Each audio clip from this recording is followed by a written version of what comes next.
Olá, aqui estou de volta ao canal do conhecimento e, como vocês sabem, trata de história, misticismo, curiosidades e tecnologia. Esses três temas estão interligados em todos os vídeos, de uma forma ou de outra. Inscreva-se no canal, dê seu like, compartilhe com parentes e amigos e, o mais importante, comente. Para quem está chegando agora, eu sou Armando Damit, formado em Economia e pós-graduado em Direito e Processos de Trabalho. Mas dediquei metade da minha vida profissional à administração geral e a segunda parte na área do direito, prática e administrativamente. O vídeo de hoje é uma homenagem aos meus colegas oficiais de justiça, tanto federais quanto os estaduais. Farei uma análise da situação dos oficiais com os quais convivi durante 23 anos, lado a lado, na rua e na administração. Não posso deixar de falar dos primórdios dos oficiais de justiça. Portanto, um pouco de história destes abnegados servidores públicos tão mal reconhecidos pela sociedade. A evolução histórica dos oficiais de justiça até o século XXI, ou melhor, até os dias de hoje, remonta ao direito hebraico. A existência do oficial de justiça como auxiliar dos sufetas, ou juízes de paz, sendo a sua atribuição executar as ordens que lhe fossem confiadas, apesar de não existir de forma clara as suas funções no processo civil, mas era de conhecimento geral de que eram os executores das sentenças proferidas no processo penal. Assim, empunhando um grande bastão, competia-lhe prender o executado, desde que tenha sido proletado a sentença condenatória. Ao longo do tempo lhe foram atribuídas diversas funções, como no direito justiniano, aos aparitores e executores, que corresponde às atividades dos oficiais de justiça atuais. Tudo com a finalidade de que esses órgãos especiais pudessem ajudar na execução das sentenças. Entretanto, nas diversas legislações medievais, os oficiais de justiça tinham pouca importância. Somente com a influência do direito romano e do direito canônico, os oficiais vêm readquirir a sua posição de auxiliar do juízo. O antigo direito francês discriminou em duas categorias: os oficiais judiciários e os oficiais de justiça, que eram chamados os oficiais judiciários de sergent de ville e os segundos, os oficiais de justiça, de huissier. Essa denominação durou pouco, predominando então a denominação de huissier, ou seja, oficiais de justiça, como vocês podem ver na foto, empenhando um bastão. Foi em Portugal que as funções do oficial de justiça se destacaram com a instalação da monarquia e passaram a ser conhecidos como meirinho entre os séculos XII e XV. Segundo Gama Barros, em seu livro História da Administração Pública em Portugal, ele diz: constituída a monarquia no século XII, os meirinhos continuam a fazer parte da organização do país como agentes não temporários, mas como efetivos da administração geral.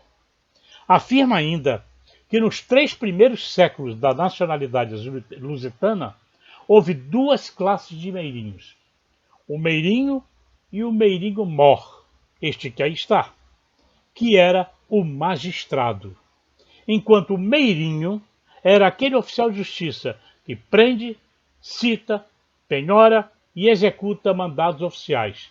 É oficial dos ouvidores e dos vigários gerais. Assim, por 3 longos séculos, quando a instituição passa para o Código Filipino, aí surgem 5 espécies de meirinhos: o meirinho-mor, o meirinho da corte, o meirinho dos clérigos, o meirinho da correição da comarca e o meirinho com a função típica de oficial de justiça. Este meirinho é que é o executor da justiça. Não tem jurisdição. mas tem cavalos e armas. Tem assento junto à sede dos juízes e comparece a todas as audiências. Como suas atribuições eram comuns no processo civil e no processo penal, também recebia o nome de meirinho das execuções e meirinho das cadeias. O direito brasileiro, à época do Império, estabeleceu as atividades dos oficiais de justiça. Segundo Souza Pinto, em seu livro Primeiras Linhas sobre o Processo Civil Brasileiro, que é o oficial de justiça, aquele que tem por encargo executar as ordens e os mandados dos juízes. Juízes de direito de paz poderiam nomear e demitir livremente os oficiais de justiça. Com a proclamação da República é que a classe teve as suas atribuições mais definidas nos códigos de processos e nos regionais de custas. Os oficiais de justiça nunca chegaram a ter uma lei orgânica que trace as diretrizes de tão importante atividade. Cada país organiza o seu judiciário de acordo com seus costumes, sua educação, sua política e as melhores técnicas que ele dispuser. Claro, o objetivo é conseguir um judiciário forte e respeitável, e isso não se faz apenas com excelentes juízes, mas agreguem-se a estes os indispensáveis auxiliares que deverão estar à altura do cargo que ocupam. França, Alemanha e Itália foram os países que deram mais importância a esta classe de servidores, pois cuidaram de organizá-la de forma rigorosa e valorizando-lhes o ofício. A nossa organização judiciária mantém até hoje os oficiais de justiça o caráter de subalternidade, de absoluta dependência, idêntica ao direito romano. O oficial de justiça é então um simples delegado, um mensageiro, um executor de ordens, um nicius iudicis. Entretanto, lhe foi permitido certificar no processo, o que é uma prerrogativa importante, embora ele seja apenas um executor de ordens judiciais. O Brasil está no auge da modernidade, e os oficiais de justiça vêm conquistando a passos largos as suas reivindicações, isso principalmente quanto ao reconhecimento pela nova legislação que avança no plano da globalização. A classe dos oficiais vem se organizando em associações, corporações, no sentido de contribuir para com o judiciário e consiga alcançar uma lei orgânica que unifique juízes e auxiliares da justiça, disciplinando direitos, deveres, prerrogativas e as atribuições. Tudo isso para que haja uma classe de oficiais de justiça, o qual o país possa se orgulhar, e num futuro bem próximo, é o anseio de todo o Poder Judiciário. As reformas são discutidas no sentido de se modernizar o Estado, seja nos meios materiais, seja no ponto de vista humano, para que sejam capazes de fornecer serviços públicos cada vez melhores, competindo com os países mais desenvolvidos. Pesquisar sobre as atividades dos oficiais de justiça é uma tarefa difícil, porque não existe literatura que estabeleça critérios de trabalho do oficial de justiça. Esta situação deixa muito vulnerável a atividade do oficial de justiça, que atua principalmente na Justiça do Trabalho e também na Justiça Federal. Embora com a Emenda Constitucional 45 de 2004 tenham sido transferidos para os oficiais da Justiça do Trabalho parte do que era antes realizado pela Justiça Federal, que de forma eficaz e eficiente contribui decisivamente com a arrecadação da Receita Federal. Todas as dificuldades apresentadas mostram um quadro bastante sombrio para o oficial de justiça, por conta da sua fé pública, que é sempre questionada, sem que para isso haja uma justificativa aceitável. Basta verificar de que lado está o advogado. Se for do lado do reclamante, questiona que não há celeridade. Mas se for por parte da reclamada, ele questiona por que está sendo tão rápido. É comum, ao se perguntar por que a dúvida da fé pública? Sim, a resposta está na existência de oficiais de justiça que elaboram certidões falsas, e por isso a classe é desconsiderada. Só a punição dos que assim agem pode servir de exemplo para que os demais não repitam o fato. Os advogados são os primeiros, de acordo com seus interesses, usar de artifícios, lançando mão de críticas ao trabalho do oficial de justiça e colocando em dúvida a seriedade da instituição. Os oficiais que labutam na Justiça do Trabalho podem relatar exemplos desagradáveis de desacato por parte de advogados que já levou a representações junto à Ordem dos Advogados do Brasil, a OAB.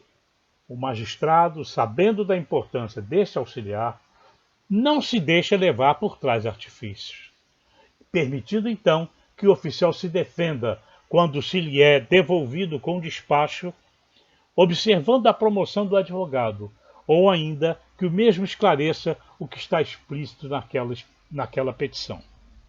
Eu mesmo tive a oportunidade de me defender, uma vez que não aceitei o bem oferecido, que era um transformador industrial, e optei pela penhora em dinheiro. Eu perguntei, e o que o reclamado faria com o transformador? Colocar na sua sala de jantar? O juiz acatou a minha justificativa sem problemas e manteve a penhora em dinheiro. São poucos os oficiais que aproveitam esta oportunidade que lhes é oferecida, deixando para trás uma imagem distorcida dos fatos.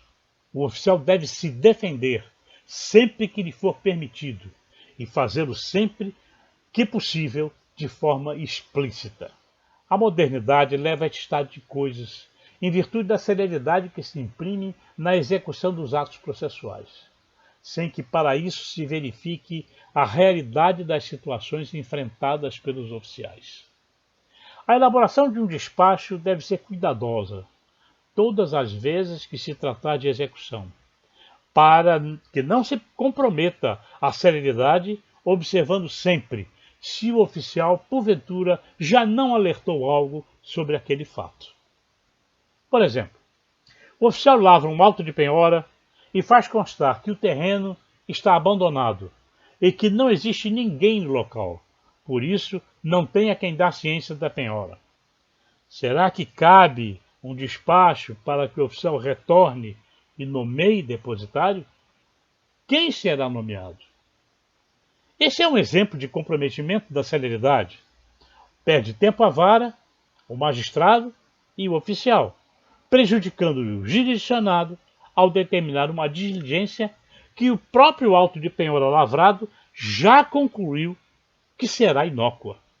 O oficial enfrenta diversas situações de forma destemida e às vezes com consequências drásticas, como se viu noticiado na imprensa. As notícias foram retiradas da internet e eu transcrevo. Publicado no Jornal de Brasília, de 24 de junho de 2008, em site e em reportagem de Carlos Carone e Saulo Araújo, em 5 de julho de 2008. Sumiço, sob investigação da Polícia Federal, apura desaparecimento de oficial de justiça, na sexta-feira. Sob sigilo total, policiais delegados da Superintendência da Polícia Federal em Brasília investigam o desaparecimento da última sexta-feira de uma oficiala de justiça que estava a serviço pelo Tribunal Superior do Trabalho, TST, onde, à tarde, durante uma operação realizada pela Polícia Federal, o carro de Diana Soares Ribeiro da Silva, de 43 anos, foi encontrado queimado em um matagal, localizado próximo à estação Rádio da Marinha, conhecida como Área Alfa, perto do Gama. Na mesma publicação, há um alerta: vítimas de ataques constantes. Um dos exemplos que representa o perigo da profissão ocorreu em 27 de maio de 2006. Pela primeira vez na história do Distrito Federal, uma oficiala de justiça foi assassinada em serviço. Terezinha Vieira de Souza, 51 anos, dirigia um automóvel e entregava intimações quando foi surpreendida por um indivíduo em Samambaia Norte. 3 meses depois do assassinato de Terezinha, em 15 de agosto de 2006, um oficial de justiça foi agredido a coronhadas. Bruno Américo Carneiro Santos, de 28 anos, foi surpreendido por um homem armado enquanto entregava intimações judiciais no Itapuã, por volta das 13 horas. De acordo com o presidente da Associação de Oficiais de Justiça, AOJUS, do Distrito Federal, à época, Paulo César Fontela, diz ele, existem muitos casos em que a imprensa não fica sabendo. A verdade é que falta segurança na nossa profissão. Nada impede que algum servidor leve um tiro no cumprimento de seu dever, reclamou. Qualquer livro publicado não aborda esses fatos. Portanto, também não menciona como deve o oficial de justiça proceder em casos de riscos iminentes. É o resultado da modernidade que nós atravessamos. Por esse motivo, o oficial de justiça deve participar do processo analítico das novas tecnologias, porque ele está na linha direta de confronto com as partes e a sua participação é fundamental para a finalização do processo. Mas como atender de forma célere com o constante acréscimo de processos e principalmente das cobranças que lhe são encaminhadas? Todo aquele que estuda direito sempre afirma que no direito não se pode fazer nada sem que os fatos sejam analisados profundamente. Mas o oficial de justiça não tem tempo para analisar seus mandados antes do seu cumprimento. Isso gera dificuldades, atritos com as partes e, ao contrário, se tivesse mais tempo, evitaria o ir e vir desnecessário e custoso para todos, em especial o judiciário. As varas também não têm tempo suficiente para treinar os seus subordinados no que se refere à execução, gerando demora na determinação do cumprimento de um mandato. O endereço errado ou insuficiente, bairro errado ou truncado com o do reclamado, nomes digitados errados, impedem o cumprimento de mandados. O retorno de um mandado gera um atraso de 15 a 20 dias, até que tudo volte ao oficial, provocando um ônus ao processo e prejuízo ao jurisdicionado. Atualmente é exigido que a formação universitária do oficial de justiça seja necessariamente em direito, alterando a determinação anterior em que a formação poderia ser direito, contabilidade, economia ou administração. A postura diante de uma diligência, além do discernimento e a iniciativa, deve ser peculiar a um bacharel, seja de que área for. Porém, nenhum conhecimento profundo de direito, apenas superficial, seja pela formação ou pelo que ele estudou para fazer o concurso. Este bacharel era entregue às varas do interior, à época, juntas de conciliação e julgamento, sem preparo técnico, psicológico, social ou qualquer outro que o orientasse como agir frente a situações normais e de risco. Por esse motivo, o oficial deve verificar os seus mandados antes da diligência e, havendo dúvidas, consultar um colega, o CPC ou a Constituição Federal, a fim de tentar fazer o melhor, baseando-se naquilo que aprendeu. Eu tive a sorte de ser orientado por um excelente oficial, hoje meu grande amigo, Anilton de Camaçari. Normalmente, o treinamento tem urgência em virtude de desalocar o oficial. Por isso, ele pode se tornar falho, ou os instrutores não terem a menor intimidade com a atividade, salvo se este instrutor for um juiz.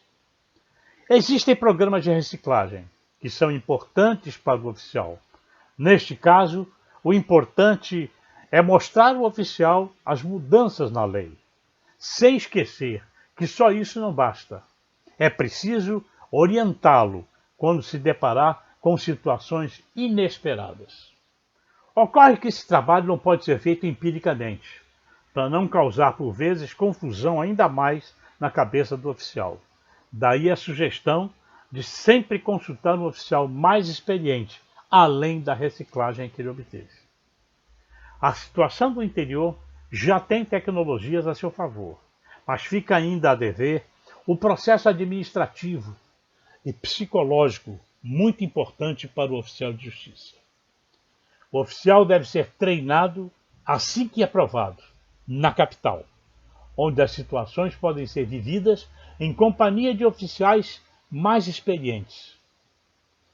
A falta de padronização de procedimentos também compromete os resultados esperados, pois se perde na celeridade e na credibilidade, e o processo acaba se arrastando por mais tempo.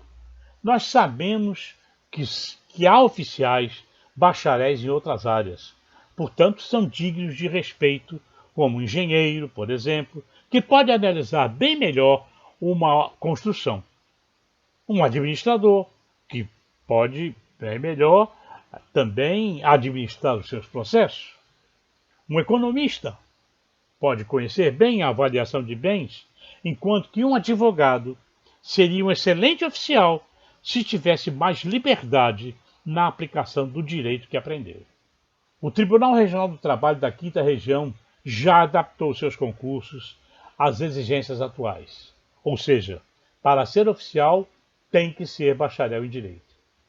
Os fatos aqui relatados são verídicos e aconteceram em várias cidades sob a jurisdição do TRT da 5ª Região, e servem apenas para demonstrar que os oficiais não aplicam, muitas vezes, o direito como talvez devesse fazê-lo. Vamos ver alguns exemplos. Ao oficial cabe alertar a vara sempre que perceber rasuras em documentos a serem entregues aos jurisdicionados, antes da diligência, uma vez que é crime qualquer adulteração em documento público. O advogado sempre pede ao magistrado tudo que para ele seja possível, mas cabe ao oficial alertar ao magistrado da impossibilidade do cumprimento da diligência de forma disciplinada e profissional e sempre com justificativas.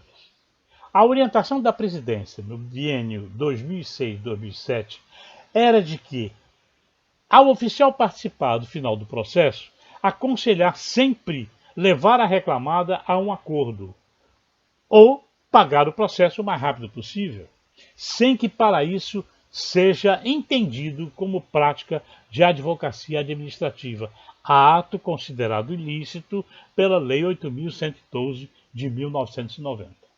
Outra decisão importante tomada no TRT da 5ª Região foi a de fazer depositários os advogados dos reclamados, sempre que ocorrerem penhoras em dinheiro, resultado de renda de shows, partidas de futebol, feiras, boates ou quaisquer outros eventos do tipo. Caso contrário, não cabe o oficial correr esse risco. O trabalho em áreas de alto risco é uma constante na vida do oficial. Sua dedicação é desmedida, não se importando com sua integridade física, o que é pouco reconhecido por todos os servidores. O uso da força policial, a depender do local da diligência, pode não ajudar, mas sim complicar a diligência. As aplicações de hora certa muitas vezes são necessárias, porém só pode ser aplicada se o magistrado assim o entender. O oficial deve ter autorização expressa no mandado para proceder à aplicação, evitando assim o desaparecimento da empresa, pois o momento é aquele a ser aproveitado. Caso contrário, a empresa pode não mais ser encontrada naquele endereço. A penhora de bens indicados, muitas vezes, não pode ser observada porque os bens estão em péssimo estado ou não terão a menor serventia para o reclamante. Exemplo este que já comentei anteriormente. Neste caso, pode e deve o oficial penhorar outro bem à sua escolha, justificando o procedimento, Esta é uma prática que acelera o andamento do processo e é de bom senso. O oficial de justiça não tem como avaliar uma marca ou patente, pois somente uma avaliação técnica com parâmetros específicos, feita por profissionais peritos na área, tem competência para tal, como análise de balanço de mais de um ano. Entretanto, alguns advogados não entendem assim e provocam situações desagradáveis para os oficiais, junto aos magistrados, por conta das certidões que sempre certificam dessa impossibilidade.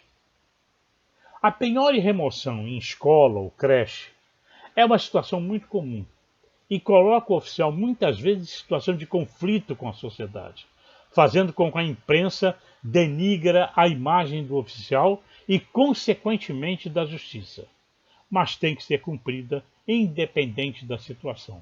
Apenas na remoção, o cuidado deve ser redobrado. Decisão muito comum era a retirada de bombas d'água de prédios geralmente humildes, onde a inadimplência é muito comum junto ao condomínio.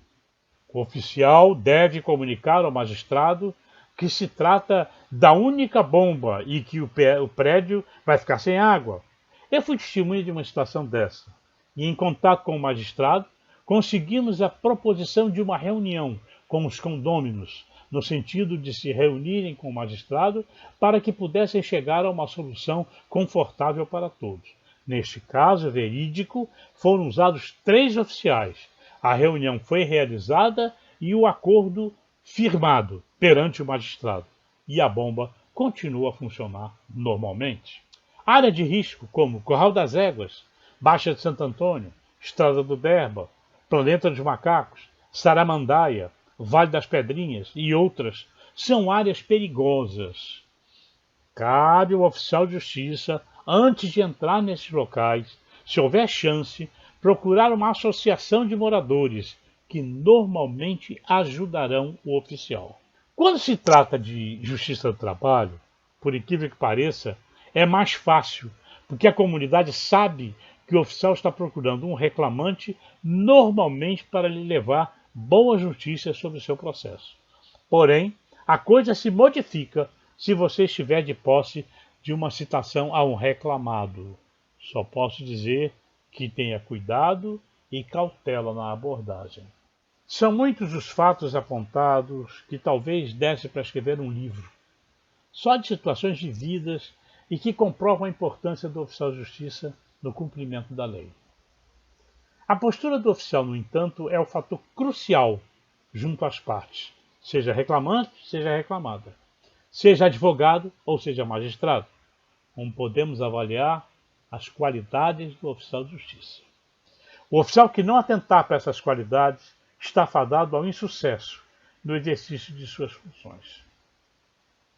Dedicação é uma das qualidades que colocam o oficial de justiça na busca de novas tecnologias, sugerindo ou aplicando sempre que possível e com boa vontade o bom senso, não se limitando à frieza do que determina a lei. Cooperação.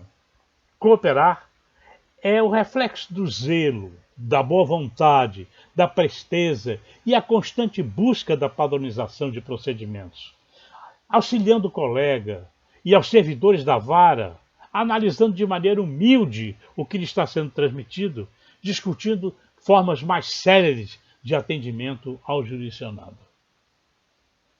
Pontualidade. Ser pontual é uma característica das mais importantes, uma vez que justiça é sinônimo de prazo e, para tanto, deve ser cumprido de forma diligente e muito responsável. Todo o trabalho do oficial deve ser cumprido com pontualidade e exatidão. Necessário se faz lembrar que da sua diligência depende o prosseguimento do processo, informações a outras unidades, além do aspecto alimentar, que envolve o crédito quando for trabalhista. Prudência. Antes da diligência, o oficial deve se informar sobre o trabalho a ser feito, as partes, os endereços, o zoneamento, agindo com a cautela a fim de evitar falhas e prevenir situações que possam trazer prejuízos de ordem processual e até pessoal. Discrição. O oficial deve guardar sigilo dos assuntos relacionados ao seu serviço, portando-se profissionalmente, sem envolvimento pessoal, sendo cordial, porém mantendo-se equidistante da razão das partes, o que lhe permitirá manter independência no desempenho da sua função. Honestidade. Essa é imprescindível, que o oficial haja com honestidade. Não é apenas no que diz respeito ao envolvimento econômico, como o recebimento de propina, mas também no que se refere à elaboração de certidões, fornecimento de informações, esclarecer a quem de direito e se dizer suspeito ou impedido em algumas diligências que envolvam parentes, amigos ou quaisquer outras pessoas que coloquem em dúvida a sua atuação profissional. Estabilidade emocional. Calma, presença de espírito, são prerrogativas do cargo, das cautelas e das garantias legais, a fim de não se envolver em situações desagradáveis ou que lhe tragam perigo até mesmo de ordem pessoal. O oficial deve estar atento para que a sua certidão seja bastante esclarecedora ao magistrado, à ocorrência dos fatos. Por isso, exaltar-se ou perder a paciência com o jurisdicionado nunca é bem visto perante a lei. Independência. O oficial deve manter a sua independência absoluta em relação às partes, ou qualquer interessado ou feito. Seu envolvimento justificando esta ou aquela parte não tem justificativa perante a lei. Energia. Agir com autoridade não é exercer o poder, mas agir com urbanidade, de forma que o oficial consiga que as pessoas façam as coisas por respeito à lei e não por medo. Humildade. O oficial de justiça não é infalível e, por conseguinte, ele pode errar. É importante saber reconhecer o seu erro perante seus colegas e superiores e corrigi-lo. Respeitabilidade. Acatar e respeitar as decisões dos magistrados sem comentários outros que possam vir a colocar em dúvida a decisão tomada, junto às partes ou outros não envolvidos no processo. Essa é uma das qualidades que sempre surgem conflitos quando o oficial é bacharel em direito, pois quer queira ou não, ele quase sempre comenta ou questiona o despacho recebido. E isso não deve ser feito. Iniciativa. A iniciativa é uma qualidade inerente ao cargo, pois quem conhece a situação sabe o momento exato de agir e como agir, sem que para isso o oficial venha a perder o controle da situação de vida. Ouvidor. É saber ouvir, é a qualidade que coloca o oficial no centro do problema. E ele tem que sair deste centro de forma elegante e política, pois a sua interferência no processo não é permitida por lei. Ouvir é sempre mais prudente. Finalizando, observamos que o magistrado tem um auxiliar do qual pode e deve se utilizar para trazer até ele a verdade dos fatos. No TRT da 5ª Região, isso já foi resolvido com o juízo de execução. Portanto, o oficial tem acesso direto ao juiz, sempre que sentir necessidade. E isto veio facilitar a interação entre magistrado e oficial. Evidentemente que essa estrutura é a da Central de Mandados, da capital. Mas no interior, hoje, os oficiais já têm acesso direto ao juiz e conseguem dialogar diretamente com o magistrado. Finalmente, o que deve ser feito para que ele consiga transmitir aos seus superiores a sua realidade e o que precisa para que ele exerça suas funções com tranquilidade e segurança. Levar até o oficial não é só as mudanças da lei, mas as mudanças administrativas e tecnológicas para que ele opine e possa dar a sua contribuição, pois é quem está mais próximo do final do processo e frente a frente com a realidade dos jurisdicionados. Eu tive a oportunidade de participar de muitas mudanças tecnológicas e administrativas durante a minha gestão. Depois me aposentei, munir os oficiais de ferramentas tecnológicas modernas, contribuindo para uma celeridade mais efetiva quando o cumprimento das suas diligências. Rever os quadros dos oficiais, aumentando sempre que possível, para que haja mais tempo para análise dos mandados e consequente aplicação das medidas cabíveis. Reconhecer o trabalho do oficial de justiça através de motivações administrativas, de modo que o mesmo sinta sua importância dentro do processo e na instituição. Permitir que o oficial de justiça faça uso dos instrumentos jurídicos que lhe são permissíveis, autorizando antecipadamente de forma expressa em mandado, o que auxiliaria em muito a celeridade e o exercício do que ele aprendeu para exercer o cargo. Sabe-se que a lei exigirá que o oficial seja bacharel em direito. Porém, existe a nomeação de ad-hocs, que é uma prática constante, que pelo menos ele seja observada a nomeação do pré-requisito de bacharel com abertura para as áreas afins de economia, administração, contabilidade ou engenharia. Prática esta que pode suprir as prováveis dificuldades existentes entre os bacharéis de direito que estiverem em exercício. É justo o reconhecimento do trabalho dos oficiais de justiça, em especial da Justiça do Trabalho, em virtude de suas atividades tão difíceis e diversificadas de serem executadas, uma vez que seu contato direto se dá independente de quem quer que seja. A meta mais importante é auxiliar o magistrado na conciliação do processo, tudo fazendo para encerrá-lo o mais rápido possível. No Instagram existe um perfil chamado Vida de Oficial. Ele pode confirmar o que estou dizendo e esclarecer algumas dúvidas que porventura tenham ficado durante essa explanação.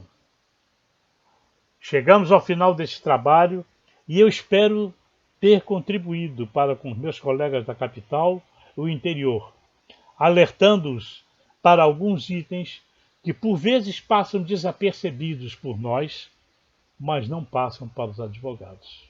Esse trabalho foi parte de uma monografia que desenvolvi para a conclusão do curso de pós-graduação em Direito do Trabalho e Processo do Trabalho. Se gostaram, basta comentar, se inscrever, dar o seu like e compartilhar com seus amigos e colegas de trabalho. Eu me despeço com um forte abraço a todos os oficiais de justiça estaduais e federais. Deixo aqui a última imagem para que vocês reflitam como era um oficial no passado e como é um oficial do presente. Ou seja, o mesmo orgulho, nada mudou, apenas as aparências. Daí se afirmar que ser um oficial de justiça é uma arte. Eu finalizo com mais esse lembrete para a reflexão. O oficial de justiça, na sua labuta diária, pode ser considerado um sacerdote, um conciliador, um ouvinte, um psicólogo, um estrategista, um conselheiro, sem que se observe que, na realidade, ele está sempre só. E somente ele pode decidir o que fazer naquele momento. Até breve.